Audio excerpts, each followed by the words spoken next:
Hi, welcome back to Kim and Friends for another Minisode with me today. I'm happy you're here. I had a question come through on my Instagram. So I'm just going to read the question and sort of see what falls out of me. I haven't really prepared much. I've been thinking about it. It came through a few days ago, and we did have a little back and forth, and maybe I'll share that as well. But what she asks is, how has having a daughter changed my current consciousness or mindset? Or how has it brought forth things that I forgot about myself as a young person and deepened my understanding of myself? And then along those same lines of knowing your worth and how she is trying to show that to her daughter while at the same time healing the parts of her that were hurt and sort of negotiating how she wants to present the world to her daughter while healing the parts of herself that were hurt when the world was being presented to her. I think I'm understanding that properly. And raising kids, raising girls, raising boys that can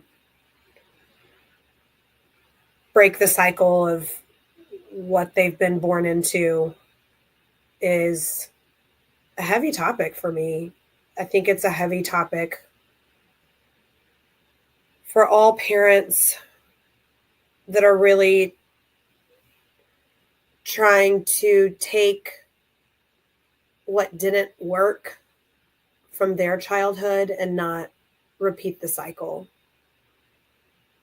And I have two parents that love me endlessly. I know that. And one has been able to show up for me steadfastly, consistently, unconditionally, and has the capacity to, and did as a child, to be there day in, day out. And I had another parent that was not able to do that for me. So a lot of what's prevalent in my makeup now from being raised predominantly by a single mom and only seeing my dad a few times a year, that's been the overwhelming, informing event that informs the cycle I want to break, the parent I want to be.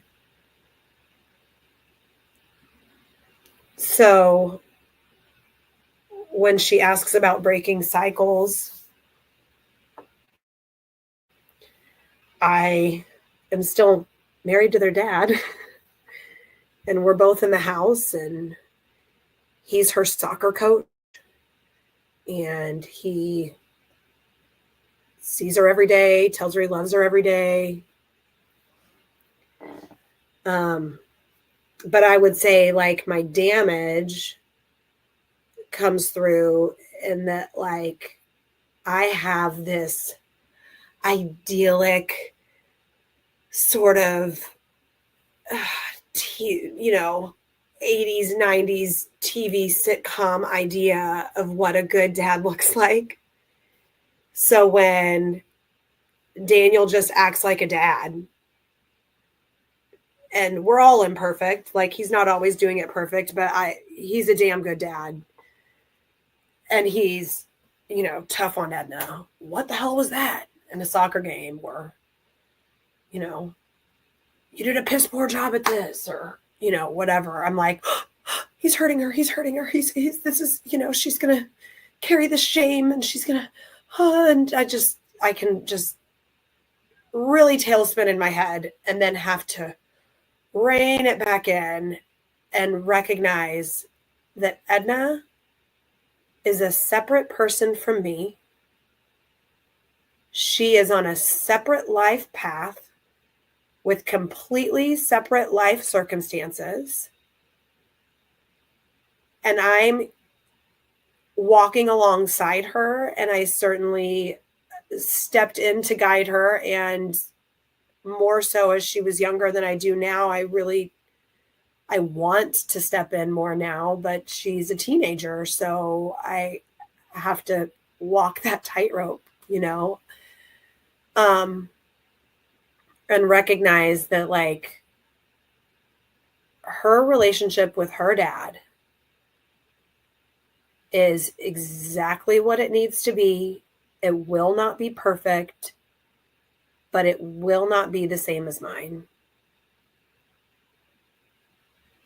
And when I let all of that bubble up inside of me and act like it's Edna's to carry too, or that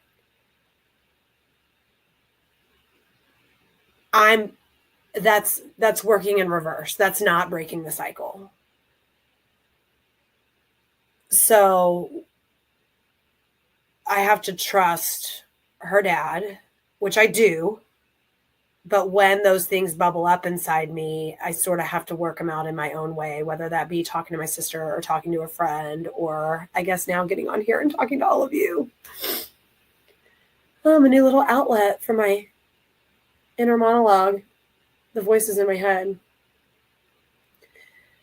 So I think that touches on a little bit of what Sarah's question was. And then also letting her be her own person. I was raised where my mom was a little ahead of her time. I was allowed to be a little more free with the way I dressed, I think, than a lot of my friends were.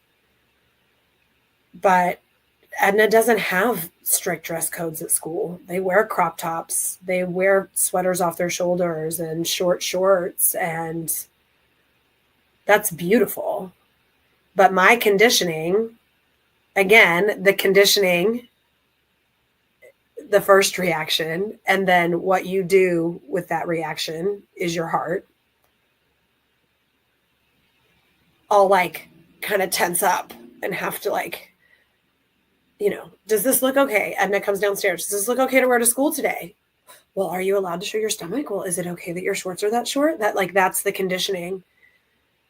And then I have to take that moment and take that pause, the same way when I want to like dig my claws into Daniel when he's just being a dad. I have to pause and say, like, do you feel good in what you're wearing right now? That's all that matters. It doesn't matter what I think about what you're wearing. Like, that's another way I try to. It doesn't matter what anybody else thinks about how you look. It matters what you think about how you look. And if I can remove that from her, not needing my validation, then maybe that helps her not need as much validation from everybody around her.